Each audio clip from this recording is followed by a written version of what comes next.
स्त्रियों के जीवन काल में गर्भावस्था है वो उसका उत्तम काल है। क्यों? क्योंकि इस दौरान हम जो कुछ भी खाना खाते हैं वो श्रेष्ठ खाते हैं, क्योंकि हमें आने वाले जो हमारी संतति है उसको श्रेष्ठ पोषण देना है। इसलिए इस दौरान हम कुछ भी खाना खाने से पहले या कुछ भी मुंह में रखने से पहले ये एक बार अवश्य सोचते हैं कि क्या मुझे इस दौरान ये खाना चाहिए या नहीं। तो ऐसे ही एक फ्रूट जो उत्तम फल है उसके बारे में मैं आज आपको जानकारी दूंगी। वो और कोई फ्रूट नहीं, सर्दियों में मिलने वाला है फ्रूट, वो है आंवला।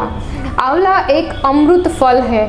इसके बारे में मैं आपको आगे पूरी जानकारी दूंगी, लेकिन आंवले के बारे में कई बार प्रेगनेंसी में ये खाया जाता है कि नहीं, उसके बारे में महिलाएं की शंकाएं रहती है। यस, ये जो फल है वो आप प्रेगनेंसी में अवश्य खा सकते हैं। इसको किस तरह से खाया जाए और आपको कौन कौन सी बीमारी में लाभप्रद रहेगा, इसके बारे में इस वीडियो में हम अवश्य चर्चा करेंगे। मैं वैद्य पूजा माकड़िया आज आपको आंवले के बारे में पूरी जानकारी दूंगी और मेरे इस वीडियो को आप शेयर और लाइक अवश्य करें। आयुर्वेद में आंवला है उसको अमृत फल बताया गया है। अमृत इसलिए बताया गया है कि कई सारे जो द्रव्य और फल रहते हैं वो का वात शामक रहते हैं या पित्त शामक रहते हैं या कफ शामक रहते हैं, लेकिन आंवला है वो त्रिदोष शामक है, मतलब कि वो वात पित्त और कफ तीनों का शमन करने वाला है। आंवले में 6 रस में से 5 रस उसमें मौजूद रहते हैं। उसमें लवण वर्जित मतलब कि सॉल्ट टेस्ट नहीं रहता है, और जब भी हम खाते हैं तो उसका मेनली टेस्ट रहता है कसेला और खट्टा। तो वो खट्टेपन की वजह से वात का शमन करता है, कसेले रस और उसका रूखापन की वजह से वो कफ का शमन करता है, और ये पचने के बाद मधुर है और शीत है मतलब कि ठंडा है, इसलिए वो पित्त का भी शमन करता है। इसलिए इस फल को अमृत फल बताया गया है। इसलिए आप प्रेगनेंसी में इसको निसंकोच इसका सेवन आप अवश्य कर सकते हैं। आइए देखते हैं इससे और आपको क्या क्या लाभकारी होंगे। आंवला जो है वो सर्वदोषज्ञ मीन्स तीनों दोषों को समन करने वाला है। चक्षुष्य है मतलब वो हमारी आंखों के लिए हितकारी है। रसायन है मतलब कि वो एंटी एजिंग की इफेक्ट देता है, मतलब कि अकाल में जो हमें झुर्रियाँ पड़ने लगती है, मुंह के ऊपर काले धब्बे आ जाते हैं, हमारे बाल सफ़ेद हो जाते हैं, उसके लिए आंवला है वो बहुत ही अच्छी औषधि है।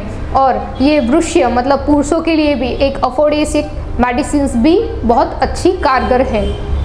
हम सबको पता है कि एक आंवले में ऑरेंज से भी 20 गुना ज़्यादा विटामिन सी पाया जाता है। यही विटामिन सी हमारी आयरन एब्जॉर्प्शन के लिए भी बहुत ही कारगर है, और इससे हमें इन्फ्लामेशन भी कम होती है और इम्यूनिटी भी बढ़ती है। इसलिए आंवला जो है वो प्रेगनेंसी में कम्प्लीटली सेफ है। आपको एक आंवला दिन में अवश्य खाना चाहिए। अगर आपको ऐसे ही रो आंवला पसंद है तो आप इस तरह से भी खा सकते हैं। अगर आपको जूस बनाकर पीना है तो एक आंवले का जूस भी आप सुबह खाली पेट पी सकते हैं। अगर आपको जूस नहीं पीना पसंद है तो आप इसको उबाल कर भी उसको एज अ पेस्ट की तरह भी आप ले सकते हैं।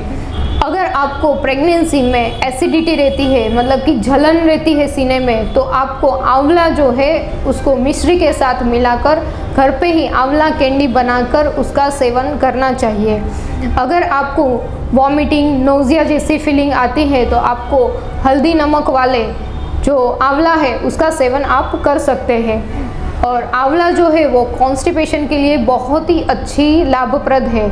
आंवला का आप जाम भी बना सकते हैं या फिर आंवला का रस जो है कॉन्स्टिपेशन के लिए बहुत ही लाभप्रद है। तो आप आंवला है इस तरह से आप अलग अलग तरह से खा सकते हैं। कई बार प्रेगनेंसी में लोग ये भी पूछते हैं कि क्या हम च्यवनप्राश खा सकते हैं कि नहीं। यस, आप जो आंवले से बनाया हुआ ऑथेंटिक च्यवनप्राश आप हर रोज़ सुबह 1 चम्मच प्रेगनेंसी में अवश्य खा सकते हैं। तो इस सर्दियों के मौसम में आप आंवला है वो किसी भी तरह से अपनी डाइट में इंक्लूड अवश्य करें। दिन में आप कम से कम 1 आंवला अवश्य खाइए, क्योंकि ये एक अमृत फल है और वो आपके बच्चे के लिए भी बहुत ही हितकर है। धन्यवाद।